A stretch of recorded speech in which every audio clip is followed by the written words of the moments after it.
Jaya Radha Madhava Kunja Vihari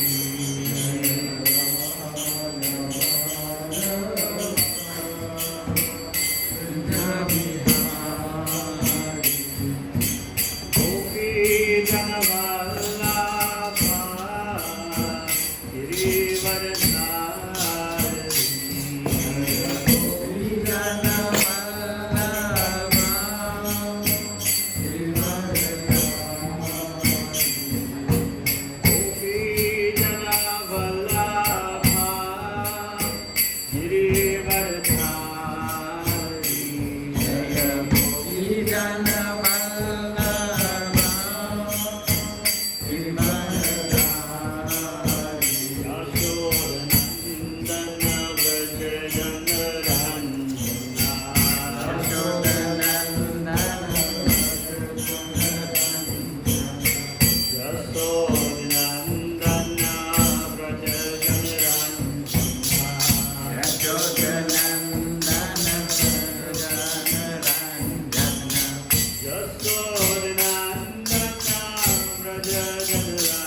Mahaprabhu ki jai, Srila Prabhupada ki jai, Gaura Prema.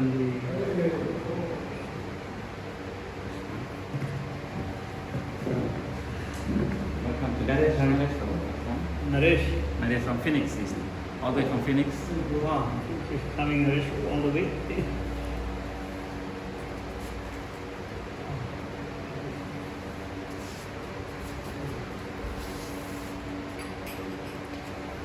Just start by chanting some praise to our spiritual masters. Om Jnana Timirandhasya Jnananjana Shalakaya Chakshurunmilitam Yena Tasmai Shri Gurave Namaha Shri Caitanya Manobhishtam Stapitam Yena Bhutale Swayam Rupa Kadamahi Dadati Swapadantikam. He Krishna Karuna Sindhu Dinabandhu Jagatpate Gopesha Gopika Kanta Radha Kanta Namaste Tapta Kanchana Purangi Radhe Vrindavaneshwari Vrishabhanu Sudevi Pranamami Vancha kalpatarubhyascha kripa sindhubhyeva patitanam pavinebhyo vaishnavebhyo Jai Shri Krishna Chaitanya Prabhu Nityananda Shri Advaita Gadadhar Shivas Saridur Bhakta Hare Krishna,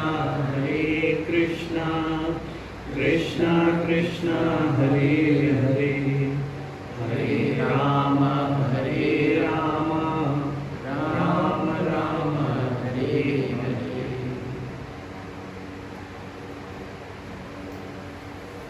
So welcome to our gathering to talk a little bit about Sri Chaitanya Mahaprabhu.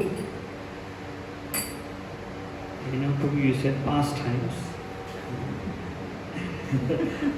I'll try to say some pastime, but I was inspired to talk a little bit about his teaching. Because if you hear pastime of someone without having a good relationship with them, it's not so exciting.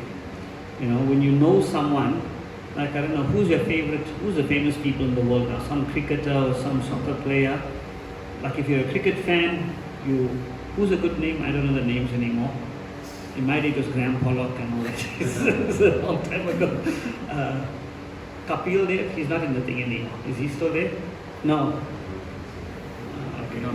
I don't know. Nobody knows. Okay. Some famous star, and if you're a follower of that person, then you want to hear and discuss all about those things about that person. Someone who doesn't know about cricket, like if I talked about Graham Pollock, you're not interested, you don't know who he is, right? But he was a star in my days, in South Africa at least. So similarly, hearing about the pastimes of the Lord, very powerful, very beautiful, but it's nice if we understand a little bit about him more, then we're more attracted to hear and we appreciate the pastimes a little bit more. So what I wanted to do was maybe start off, since you talked about the pastimes, I thought I'll just start off first with talking about why it's important to hear the pastimes of the Lord. It is very important. And there's a wonderful verse from Caitanya Charitamrita. So we know Lord Chaitanya's appearance day is coming up 3rd March. Gauranga Mahaprabhu's appearance day. Lord who descended in Kali Yuga. Naresh Prabhu, are you familiar with Lord Chaitanya at all? Naresh Prabhu? You know about Lord Chaitanya, right? You're also familiar with Lord Chaitanya. Okay. I'm not talking something totally new. Okay.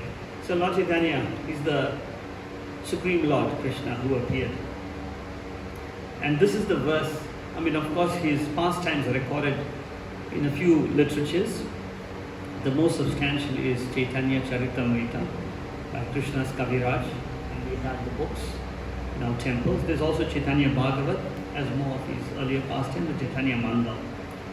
And in Chaitanya Charitamrita, there's a verse in the Adi Leela. Chaitanya Charitamrita has got 3 sections. The Adi Leela, the earlier pastimes, the Madhya Leela, the middle pastimes, and Antya Leela, the final pastimes. So in the Adi Leela, chapter 16, text 110, there's a verse that says, Chaitanya Gosannire Leela Amritera Dhara Sarvendriya Tripta Haya Shravane Yahara. Chaitanya Charitamrita is written in Bengali. So that's why the language will sound a bit different. But basically it's saying the nectarian drops of Chaitanya Mahaprabhu's pastimes can satisfy the senses of everyone who hears them. That's what it does. Now, firstly it's saying the drops of the pastimes of the Lord are like nectar drops, continuous drops of nectar, Amrita Dhara. And his pastimes, Chaitanya Gosannire Leela, they can easily satisfy the senses of everyone who hears them. Now, when you first hear this, you think, oh, not such a big deal, my senses are satisfied. I eat food, I feel satisfied. You know, I do so many different things, I feel satisfied.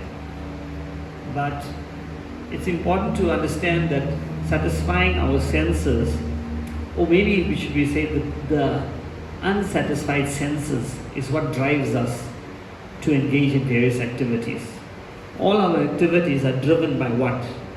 We have a desire to fulfill, and we're trying to satisfy it. Whether it's our eyes, our senses, our mind, we're all trying to accomplish something.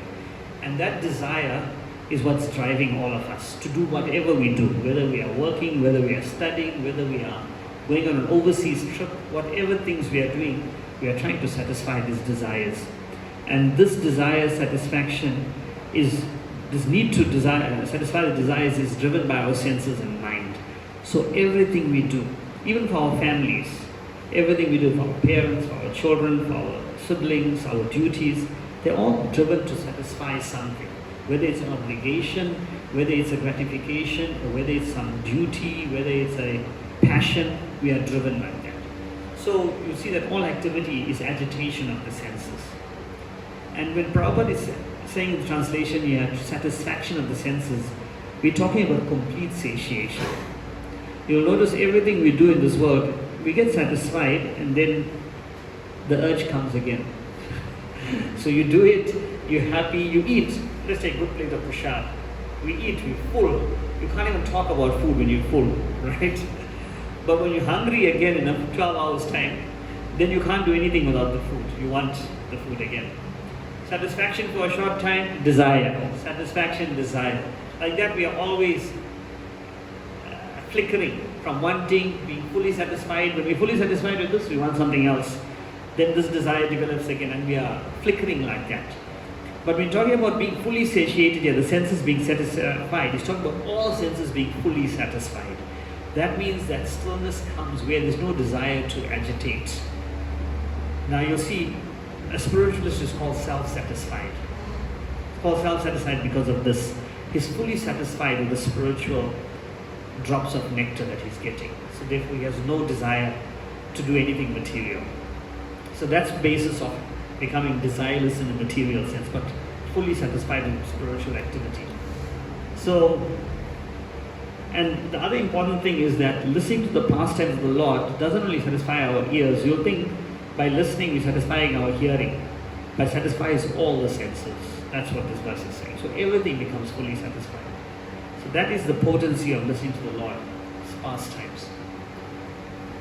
But what I wanted to talk about first was, we know Chaitanya Mahaprabhu had 48 years he existed on this planet.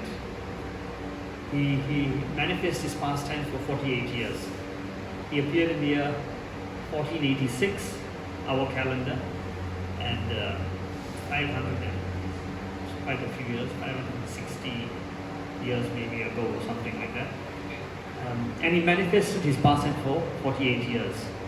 For the first 24 years, he displayed his scholarly pastimes in Navadvip, where he appeared. He took the role of a very arrogant scholar and a very powerful scholar, defeating everyone with all logic and argument. And then at the age of 20, he got married also. And at the age of 24, he took sannyas. That was the other part of his life. First 24 years in Navadvip, married life, student life, and then took sannyas, the renounced order of life, at age 24. And from 24 to 48, he was in the sannyas ashram. And of this final 24 years, for 6 years he traveled all over India, South India, Vrindavan, Puri, etc. And for the last 18 years, he just stayed in Puri. He stayed only in Puri, and he did pastimes. So he had different types of pastimes. One was the scholarly pastimes. Then as a householder, he carried on as a scholar. Then as a sannyasi, he traveled.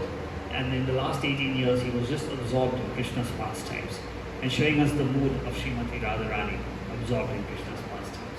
So he did very many things like that. Now, Sri Chaitanya Mahaprabhu, when he took initiation, while he was in Navadvip still, he took initiation from his spiritual master, Sri Ishvara Puri.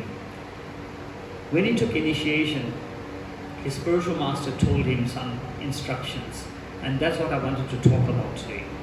And these two verses, which you may already know, but if you don't know, it's very good for us to learn these verses, because these are the verses, when it comes to Lord Chaitanya, we should be meditating on all the time. It's the most prominent of his verses that he gave us. I mean, he's given us so many things, the whole Shikshastakam and so many teachings you'll see in the Chaitanya Charitamrita, but these two verses are told that we must really absorb them and consider them all the time. So the first verse I'm going to talk about, this verse his spiritual master gave him at the time of initiation and told him to keep it on his throat. So So when you're keeping something in your throat, it's there all the time. It's not going out, it's staying there all the time. So he told him keep it in his throat. And the verse, 2 verses before this verse, Adi Leela 774, it says, his spiritual master tells him, in this age of Kali, there is no religious principle other than the chanting of the holy name, which is the essence of the Vedic hymns. This is the purport of all scriptures. So basically, the spiritual master says nothing but chanting the holy name in the age of Kali, and this is the purport, the conclusion of all the scriptures. Then Sri Chaitanya Mahaprabhu says in the next verse, after describing the potency of the Hare Krishna mantra, my spiritual master taught me another verse, advising me to always keep it within my throat. And this is the verse he says, text 76.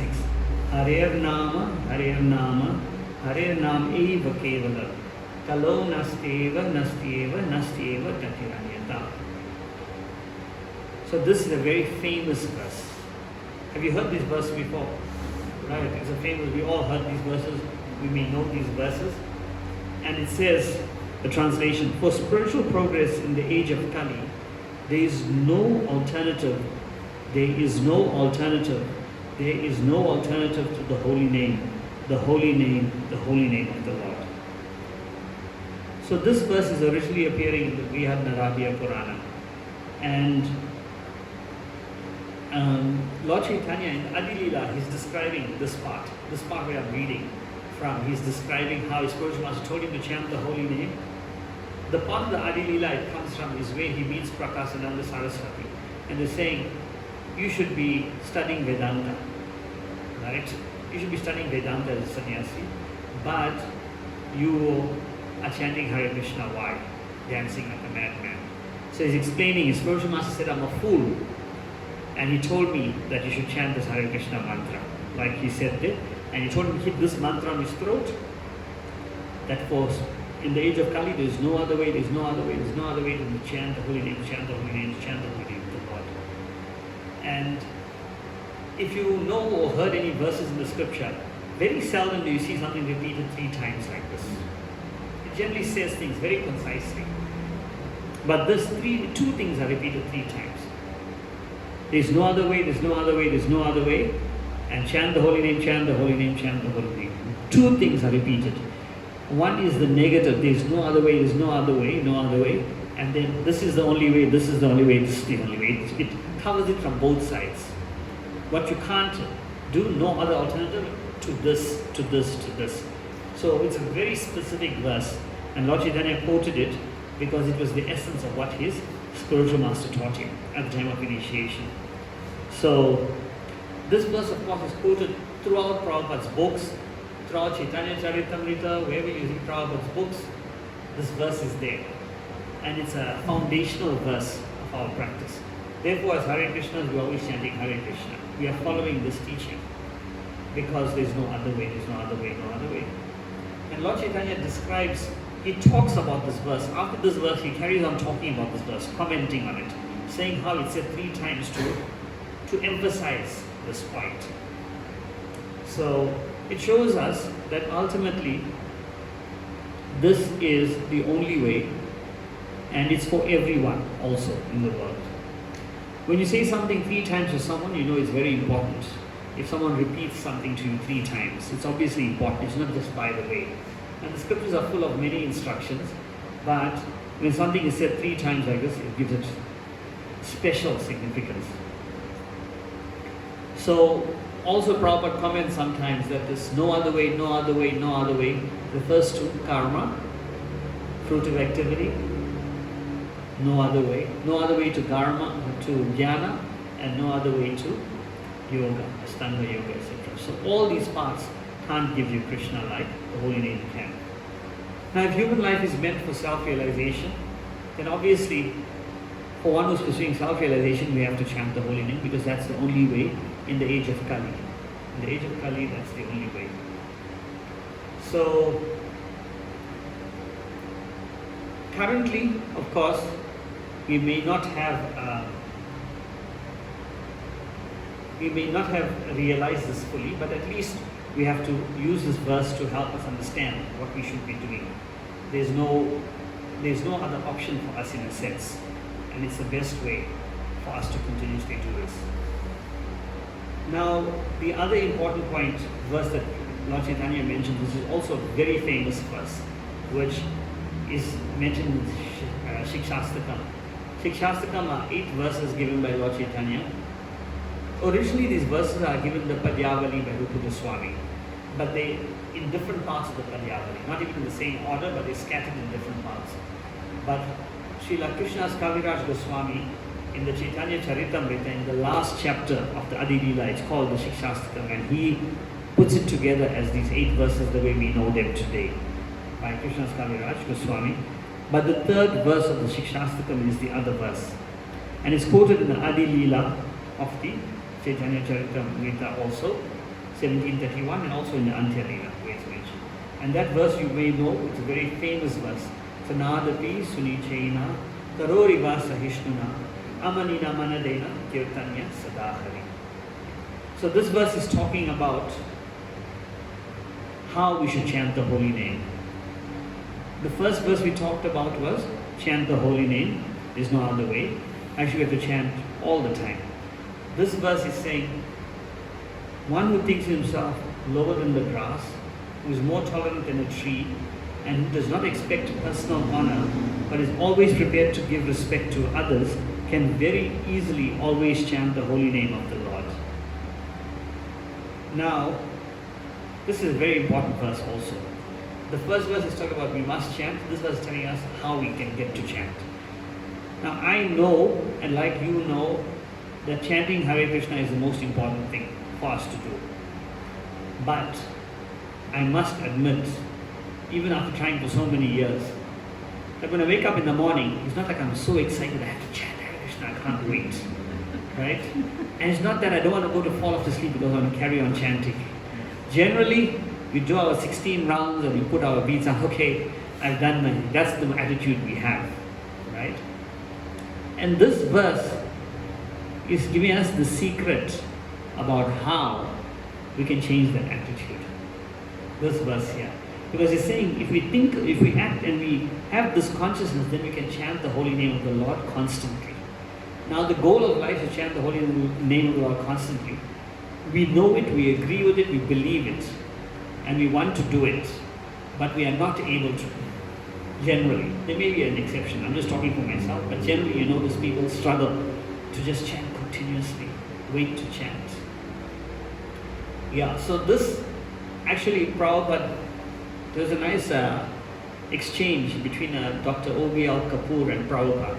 Dr. O.B.L. Kapoor is one of Prabhupada's godbrothers. And Prabhupada used to meet him in the 1930s before he started ISKCON in the West. In the 1930s, few years after he was initiated, Prabhupada was in Allahabad. And there was a Gaudiya Math there called, I think it was Rupa Gaudiya Math, if I remember correctly. And Prabhupada used to go there because his spiritual master's temple that was, Bhakti Siddhanta. And O.B.L. Kapoor was also a disciple of Srila Bhakti Siddhanta. So Prabhupada and him used to meet, they were friends, devotee friends, godbrothers. And then Prabhupada, Dr. O.B.L. Kapoor, and Prabhupada of course was a pharmacist. You may know Prabhupada was a pharmacist. He used to make various tonics, etc. So one day, I can't recall the context, Prabhupada gave Dr. Kapoor a tonic, something for good health, like these Ayurvedic tonics, or traditional tonics. And Dr. O.B.L. Kapoor, he said, Prabhupada's name wasn't Prabhupada at that time, because he became Prabhupada when he started ISKCON, but I don't know what he called him, Abhay maybe or something. Thank you for this tonic and I'll accept it because you're giving it to me. But can I have the tonic that you have every day? Prabhupada said, what tonic am I having? He said, the one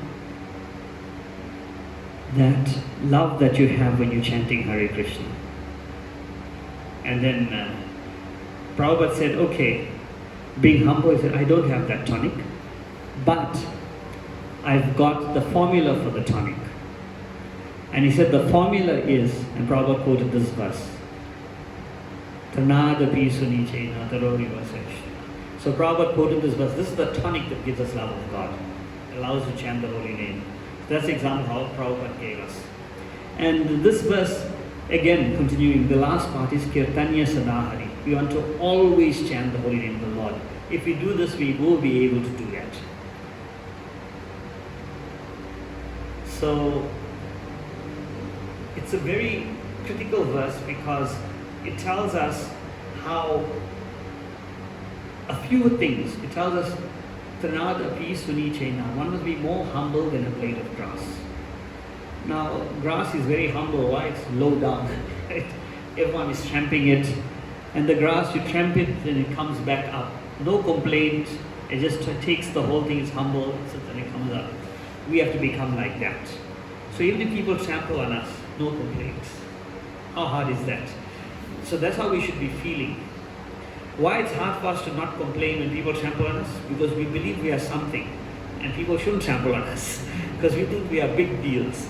How dare he trample on me? Right? But no, we get offended. Someone trample. But grass trample, just wakes up, no complaint. We have become more humble than that. Trample, we should stay down, don't even come back up. Like, that's grass. More tolerant than a tree. Taro rivasa hishnuna. What does the tree do? Tree, when offering everyone its fruits, everyone can pluck its fruits, its flowers, its leaves, no complaints, no discrimination. If someone takes your things away, you'll have a problem. So generous. People take what they want, doesn't complain. When people are in the heat, it gives shelter. But the tree is in the heat, it's not complaining. So it's exposed to the heat, not complaining, and giving others shelter also while it's exposed. Whether it's rain, storm, heat, whatever, it's exposed without complaint. It's exposed and taking all that, plus it's offering shelter to everyone else. And similarly, when the woodcutter is chopping it down, no protest. Cutting its limbs off, no protest.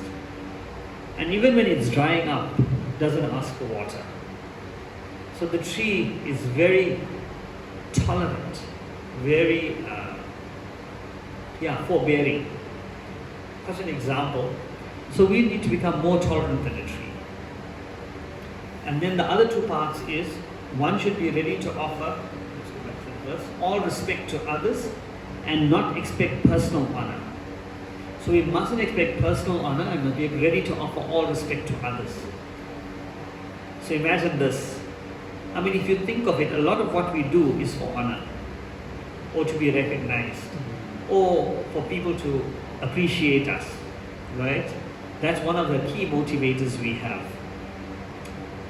And here, that we shouldn't be looking for that. Personal prestige, name, fame, glorification. And on the other hand, we should be ready to honor everyone else. Everyone, not only the spiritual master, not only the devotee, even the ant, we should be ready to honor. Like tall orders, right? But when we get to this point of consciousness, then we can chant constantly. But to get to this consciousness, we have to chant also. We have to chant. There's no way we can separately do that. There's no way we can separately. But this is the goal we're aspiring for. We want to get to this point. So, we are looking at, we hear about transformation, all these modern topics of how to transform. This is our aspiration. We are trying to become these persons. More humble than a blade of grass, more tolerant than a tree, devoid of all sense of false prestige, ready to offer all respect to others. So that is our aspiration. And the whole point of this is that so we can chant the holy name of the Lord constantly. And everything we're doing is for that. And what does Lord Chaitanya says about this verse? The other one he told us we must hold it in our throat. In the next verse, text 32 of chapter 17, he says, raising my hands, I declare, everyone please hear me. String this verse on the thread of the holy name and weigh it on your neck for continuous remembrance. So we need to string this verse on the thread. The thread is the holy name. String this verse. So the holy name must have all the Trinadapi Chunichedas around our neck. And we must wait and for continuous remembrance. So that's what we're aspiring for. This is what Lord Chaitanya is giving us. He came to give us the holy name. But this is actually what he's giving us, the holy name. How to do it, the process, and how to do the process. And the goal. Everything is there. So this is the beauty and you could say the foundational principles of what Lord Chaitanya has given us in terms of chanting the holy name. So now if we talk about Lord Chaitanya and him giving us all of this, I mean, there's natural questions that arise, that chanting the holy name is the only way, but yet we know there are other ways prescribed in the scriptures. Of course, Lord Chaitanya has put in the proviso in the age of Kali. In the age of Kali, that's why it's saying in the age of Kali. Harinam eva kevalam kalo nasteva. Kalo. In the age of Kali, this is the only way. It doesn't mean that all the other processes are bogus. It just means they're not as effective in the age of Kali. And this is the only way we're going to get Krishna. So there is also a nice pastime in the Chaitanya. I mean, the Chaitanya Charitamrita is full of pastimes. There's unlimited pastimes of the Lord. But many of the Lord's pastimes are also very instructive for us. So there is one pastime of the Lord. It's in the Chaitanya Charitamrita and the Antya Lila chapter 14. And it's Lord Chaitanya in the later part of his life, as I mentioned, the last 18 years, he just stayed in Puri. He didn't travel. He was just based in Jagannath Puri. And in Jagannath Puri, the temple of Lord Jagannath is there. And has anyone been to Jagannath Puri? You've been to Jagannath Puri? You've been there? It's busy, right? So even now, if you go to Jagannath Puri, it's a massive temple, but it's busy all the time. And even in Lord Chaitanya's time, it was very busy. So Lord Chaitanya, when he used to go take darshan also, he never used to go to the front hall because it was too busy. What he used to do, he used to stand, there's one pillar at the back, towards the back of the darshan hall, called the Garuda Stamba. That pillar is the pillar of Garuda, and Lord Chaitanya used to stand there. And he used to take his darshan of the Lord from there. And that's how Lord Chaitanya used to observe his darshan. Every day he used to go to the temple, take darshan. One day, now Lord Chaitanya is the Supreme Personality of Godhead. One day, one of the local ladies, an Orison lady, came to the temple to take darshan. And, I mean, they don't mention how short she was, but I'm assuming because of the crowd, she must have been shorter, it was hard for her to see. So she goes and she climbs on Lord Chaitanya, climbs on him, puts one foot on this shoulder, one foot on the Garuda Stamba, and is holding to get darshan of Lord Jagannath. Can you imagine that? She just climbed up and she's just drinking the darshan of the Lord. Now Lord Chaitanya, he used to go with his servant, Govinda. Govinda was his servant, who used to just take care and help, Lord Chaitanya wherever he went. Just like how our spiritual masters travel, sannyasis travel with servants, Lord Chaitanya also. Then, when Govinda, of course, saw this, he rebuked the lady. How can you do this, commit such offenses? She committed 2 offenses. What are the 2 offenses she committed here? By climbing on Lord Chaitanya, putting her legs, balancing between the Garuda Stamba and the Lord Chaitanya. She put her foot on the Lord. She placed her foot on the Lord. We worship the Lord. We put our head on the Lord's feet. But here she put her foot on the Lord. Very serious offense. The other offense she did was she put her foot on Garuda Stamba. Garuda is a devotee of the Lord. She placed her foot on Garuda. 2 grievous offenses. So rightfully so, Govinda rebuked her. How can you do this? Please get down immediately. She then immediately got down, offered obeisances, begged forgiveness. My Lord, sorry, I don't know what I was doing. What did Lord Chaitanya do? He rebuked Govinda, his servant. He said, why did you rebuke her? He was not happy. The exact words he said. Mahaprabhu said to Govinda, oh, Vasya, which means uncivilized man. Do not forbid this woman to climb the Garuda Stamba. Let her see Lord Jagannath to her satisfaction. So he chastised his servant. So, of course, she came to her senses, then she offered obeisances and she's praying fervently to the Lord, saying, I'm sorry, I didn't know what I was doing, please forgive me. And then Lord Chaitanya said, she has fully absorbed her body, mind and life in Lord Jagannath. Therefore she was unaware that she was putting her foot on my shoulder. So she did it without being aware. But, next verse he says, alas, how fortunate this woman is. I pray at her feet that she favor me with a great eagerness to see Lord Jagannath. With her great eagerness to see Lord Jagannath. So what is the Lord seeing? Although she created this offense, he saw her eagerness. And of course the Lord has the most eagerness. I mean, when he came to see Lord Jagannath the first time, he fainted. That's how eager he was to see Lord Jagannath. So Lord Chaitanya is fully eager to see the Lord. But out of humility and to teach us, he's showing us that this lady, because of her eagerness, she did this offense, but he didn't mind it at all. That her eagerness was the thing that he recognized. And he prayed that he gets such eagerness from her. That Lord Jagannath grants him that eagerness that she has. So a few things. Lord Jagannath gives us this eagerness. The Lord gives us this eagerness. And even the Lord is praying to her for that eagerness. So this is the essential point of what is the Lord is seeing. He's seeing this eagerness that she has when she's taking darshan. There's also a more contemporary example I heard from one devotee in Bangalore actually.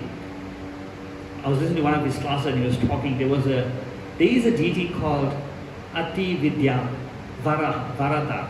There's a devotee called Ati Varada in Tamil Nadu, South India. In this temple, the deity only comes out once every 40 years. It's a 9-foot long, tall deity from a fig tree, and it stays submerged in the tank. And then once every 40 years, this deity comes out. Now, can you imagine in once every 40 years when the deity comes out? It comes out for, I think, 40, 45 days or something like that, and the worship is performed. And then the deity goes back in the tank. At that time, tens of millions of people come in that 40 days to see the Lord, because it's once in 40 years. It's almost once in your lifetime you'll get to see it. Okay? So these devotees in 2019 was the last time, so they went also. They went to take darshan, planned their trip, got there. Before that temple, there was another temple of Lord Ramachandra, so the devotees said, let us go and take darshan. So they took darshan from this temple. Lord Ramachandra. And there was one lady when they were coming out, she was a banana seller, selling bananas, simple lady. And she of course only speaks Tamil. These devotees from Bangalore, they don't speak Tamil. They speak a different language. I don't know what is their mother tongue, but they couldn't speak. But anyway, they somehow talked to her because she was so excited that they were able to communicate. And then what they understood, she's asking them, are you going to see Lord Ati Vidya Varada? And they say yes. And she's indicating to them that she's been there to see them 10 times. With the finger, say, I did 10 times I went and saw him. And I'm going tomorrow again 11th time. I'm going the 11th time. And then this devotee is asking, do you have a ticket? Because so many people come there to see Lord Varada that you need a special ticket, like an express pass. Otherwise you stand in the queue for 10, 12 hours to get to see the Lord. That's how it is. So he had his ticket, of course. They planned the trip from long and they're going there and all that. He said, no ticket, general pass, general queue. So she's waiting the general queue. That means she waits 10, 12 hours. She's gone 10 times and she's excited to go on the 11th time the next day. Full of excitement to go and eagerness to see the Lord. Now, even if I'm living in that area and I know it takes the whole day to get to see the Lord, I'll think, what's my leave going to take, my job, like how I'm going to go see the Lord and take 1 day's leave, how many days can I take? You know, we will think like that, calculate all these things. She's a simple banana seller, not a wealthy woman, not interested, just fully dependent on the Lord, so eager to see the Lord 10 times and waiting to go the 11th time the next day. That's the eagerness we're talking about. That's contemporary. Of course, she didn't climb on the Lord's shoulder and all that, but you can see the eagerness that she's displaying. That's a wonderful lesson for all of us to hear about. And then Prabhupada also talks about this eagerness a lot. I mean, there is one devotee by the name of Hari Prasad. He was a very, a very stalwart preacher in ISKCON. And in the 70s, 73 or so, he opened a temple in Hyderabad for Prabhupada. So Prabhupada is appreciating that he opened the temple. But I want to just read one extract of the letter Prabhupada wrote to him when he's writing to Prabhupada, planning the installation dates and all that. And this is what Prabhupada is saying about his effort. Now he's done an amazing thing. He's built a temple. In the 70s, the devotees, their main thing was, let's go open a center for Prabhupada somewhere. In different parts of the world, devotees were trying their best and please Prabhupada by opening various centers. And he did the same. And this is what Prabhupada is saying. It's the last part of the second paragraph of this letter from Prabhupada. This is in 1973 and this devotee's name is Hari Prasad. He says, I am so much appreciating your sincere and determined cooperation for establishing this Hare Krishna movement, not only in Hyderabad, but all over the world. It is not so much important what we actually accomplish by our work, so much as the eagerness to serve Krishna, which is behind our working for Him.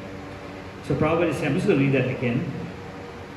It is not so much important what we actually accomplish by our work, so much as the eagerness to serve Krishna, which is behind our working for Him.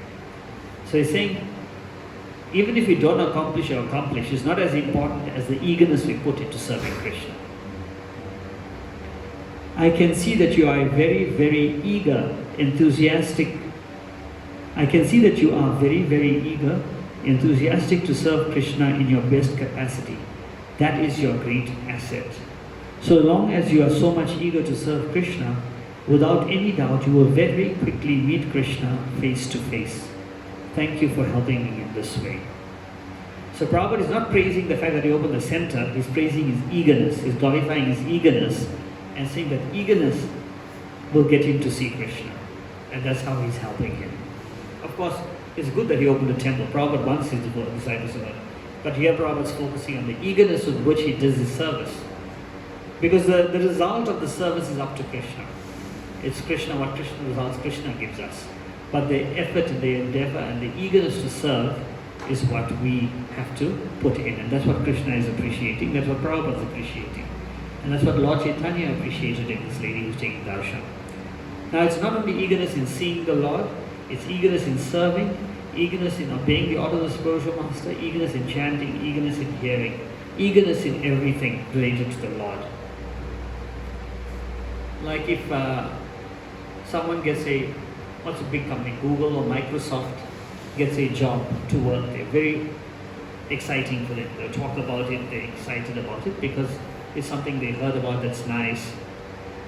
But here we're getting a chance to serve the Lord. If we've got this understanding of who the Lord is, who we are, what the Lord is doing for us, we'll be very excited to serve the Lord. We'll be very excited to hear about Him. We're very excited to talk about Him.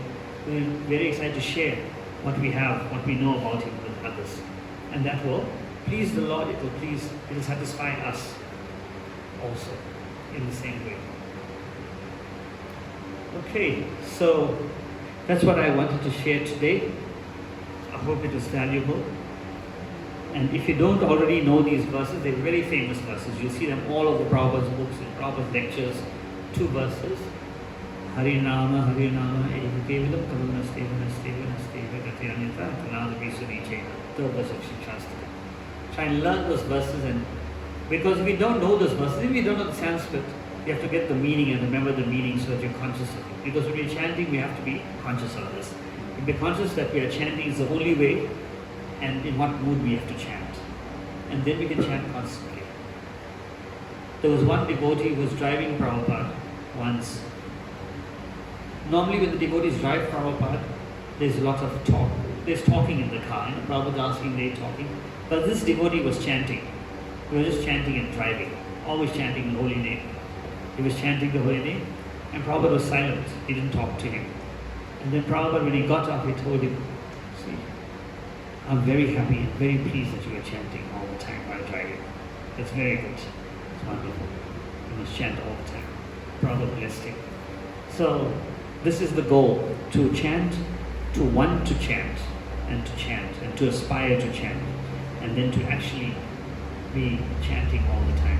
That's what we're trying to do, that's what we're trying to achieve, because that's where love of God lies for us, and that's how we get to see the Lord face to face.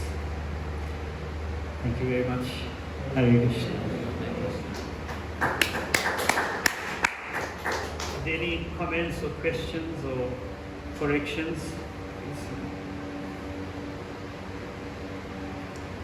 Well, it's got a quick question. In terms of eagerness and serving, is serving devotees the same or equivalent to serving the Lord? And also, if you're eager, can you like offend someone? Like let's say if I want to do a service and someone also wants to do a service, and maybe they get disheartened, like don't give them a chance. Yeah. Is that a bad thing? Okay, so let's talk on the first one. Yes. Serving devotees. Actually, essentially in this world, in our practice, our service is serving devotees more than directly serving the Lord. Because everything we do, we are trying to serve the order of our spiritual master, who is a devotee, or his representatives. So it comes down the line. It is serving Krishna, but we will serve it via medium of his representatives, the Shiksha, the Diksha Gurus, and our spiritual authorities. That's how we serve. And that's who tells us how to serve. The scriptures give us general instructions, chant the holy name, do this, don't do this. But the people, when it comes to actual service, we're serving the devotees ultimately. Serving the devotees doesn't mean you are serving physically them personally. Serving the devotees means you're carrying out their order. That's how you serve someone. The spiritual master is giving you the order, Prabhupada is giving us the order, we are serving his order, that's how we are serving him. Our spiritual master is giving us orders, we are serving that order.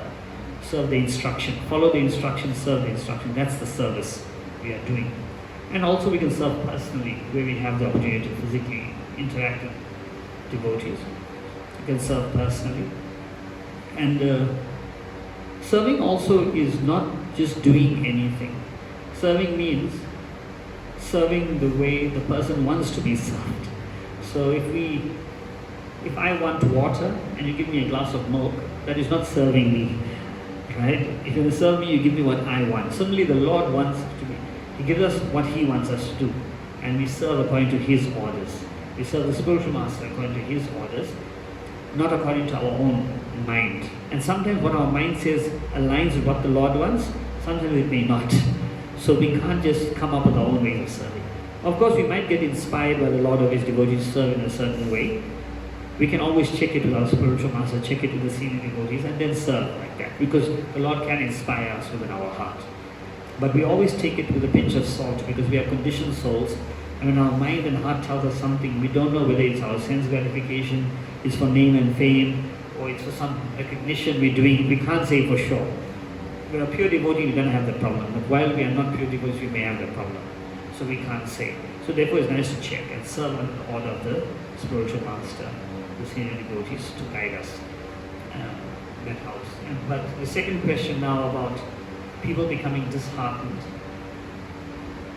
So when we serve, it's very common that we perform it sometimes in the material consciousness. Because when we do things in this world, we have certain motives and we have certain ways of doing it and certain expectations of doing certain things. That's in the material world how we serve. If I do something for you in the material world, I expect to be appreciated, as an example. If I do something for you, you don't appreciate it, I think, oh, I'm not going to do this for you again, right? So there's certain conditions attached to everything. Spiritual service is not like that. But sometimes when we try to serve in a Krishna conscious environment, we may bring some of this baggage with us. So we may expect to be appreciated, we may expect to be given certain kind of recognition, we may expect to be given opportunities to serve. We may expect that. Because, oh, you know what, for 10 years I'm coming to this Namahatta, he doesn't let me play the kartals even. Why? He's only letting that Prabhu play the kartals and he only came last week, as an example. You know, you can make it materialistic. Everything you can bring our baggage in. So people can get disappointed, but generally that disappointment is coming from that core, the Pisuni verse. wanting honor for oneself and not being prepared to honor everyone else. If we fix that, if I'm prepared to offer all respect to others and expecting no honor for myself, all those problems and disappointments will go away. There'll be no situation where you can have honor or disappointment in that. It just doesn't exist. Can't exist in that paradigm.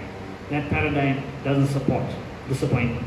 So generally we feel disappointed and hurt is because our material ego is getting bruised. Some material baggage we bring in service, then my material baggage and your material baggage is clashing, then you're going to get upset with me, I'll get upset with you. So we do that. That's just, but it's the material aspect we're bringing in Krishna consciousness. It's not pure service. But we know that we're all coming with baggage and we know we're not pure, so we expect to rub each other the wrong way now and then. But we have to be reminded this mood in which to serve, the mood in which to chant, why we're doing what we're doing. We have to be reminded so we can, get out of that situation. We're trying to cleanse that consciousness. But that's why we are here. Is that okay? Thank you so much, Prabhu. Thank you. Just a technical thing about reading the Bhagavad Gita.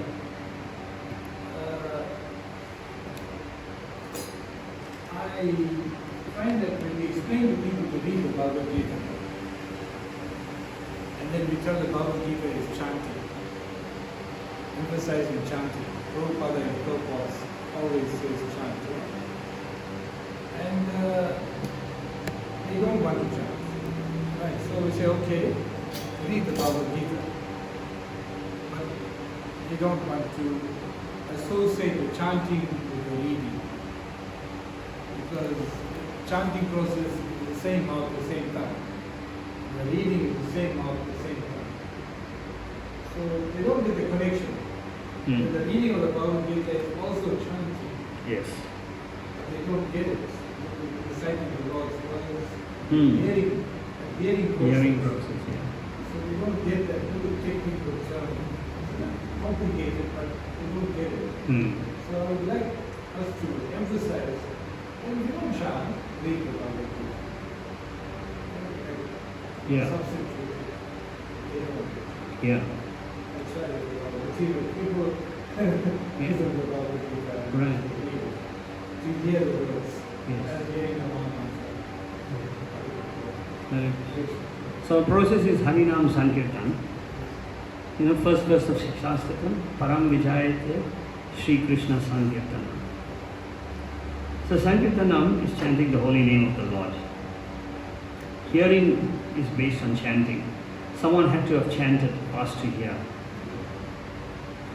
So Shravana, Kirtanam, Vishnu Smaranam. For us to remember the Lord, you have to have heard about the Lord. Someone had to have chanted. Right? To serve the Lord, everything is based on chanting the holy name of the Lord and hearing. The Lord has chanted and spoken the Bhagavad Gita, the chanting is taking place, and for us to hear. So everything is connected. So long as they read Bhagavad Gita, or they hear the holy name, that is good. Thank you. Okay, one more question. Yeah, sure. How did you come to Krishna consciousness and how did you meet your guru? It's an embarrassing story, but I'll say it, never mind. It's good for my ego to be smashed. So, I was looking into various religions from the time I was quite young, maybe like 12 years old. I was looking into spirituality. I even read various religious books from different religious paths, not in depth, but at a cursory level to understand what was there. I read the Hindu books first because I'm on a Hindu background. I read from different organizations, different things. I was somewhat of a scholar. I thought I knew everything. I should have debates with people and all that. and then I came across ISKCON's books, Prabhupada's books. The first book I came across was Teaching of Lord Caitanya. Believe it or not, I was amazed by it. But then I started reading it and I was quite blown away because things in Prabhupada's books just don't exist anywhere else. So I was just blown by Teaching of Lord Caitanya. I said, amazing. Then I came across a statement in that book which said, women are less intelligent. I couldn't digest that. I I said, no, but we are spirit souls. How can women be less intelligent than all souls? I was bamboozled. So I stopped reading that book. I can't remember what page number. Then every time I met a devotee, I will talk about that. You'll say women are less intelligent. How do you all justify that? No one would give me a good answer. So I lost a good 5 years not reading, not moving further in Krishna consciousness because I was stuck on this woman less intelligent problem. Anyway, it never got resolved. I was carrying on doing many things. And then, when I was in university, final university, I met who's now my wife, who was that time my girlfriend, right? So, after I met her, we just started dating, you could say. She told me she's a Hare Krishna. I said, what? You're a Hare Krishna? She showed me a bead bag inside. I said, no! They say women are less intelligent. I said, how you can follow this thing like this? And she told me, oh, no, they don't say that. So anyway, you must speak to my father. Because her father, I don't know if you all know, he was a very senior devotee, Satyaki Prabhu. And anyway, but I knew so many things about Bhagavad Gita and other things, but this thing I was every time I met the Hare Krishna on the street, I'll talk to them about this thing and get on their case. And they didn't give me a good answer, that's the problem also. So I was never satisfied. So my wife gave me no answer. She said, no, she doesn't know about this thing. I said, but you're a Hare Krishna. Anyway, I was okay with it. I was a vegetarian already because of my own practice. So she said, I can't go out with anyone who's not a vegetarian. You know, that was her thing. That was the thing. She didn't need me to be a devotee, but at least she had to be a vegetarian. I said, I'm a vegetarian, lucky. So I made the cut. Anyway, I met her father. He had a nice Krishna conscious discussion with me. I never brought this up. When I met her father, and it was the first time we were meeting, so he preached to me nicely. I was happy. I didn't bring the debates. Future father-in-law and all that. You can't start debating, causing a problem. And then I started attending some of the programs with them. And I met Parthasarathi Maharaj. He had the 10 campaign at that time. And I didn't ask it at the 10 campaign because I wanted to have a discussion and a debate. I didn't want to just ask a question and someone give me an answer. So when he came to our house one day, collecting for the campaign, then I asked him the question, Partha Maharaj. And he said, no, that's not there. I was with my father, who was there as a donor, and he didn't want to get into it. He said, no, it's not there.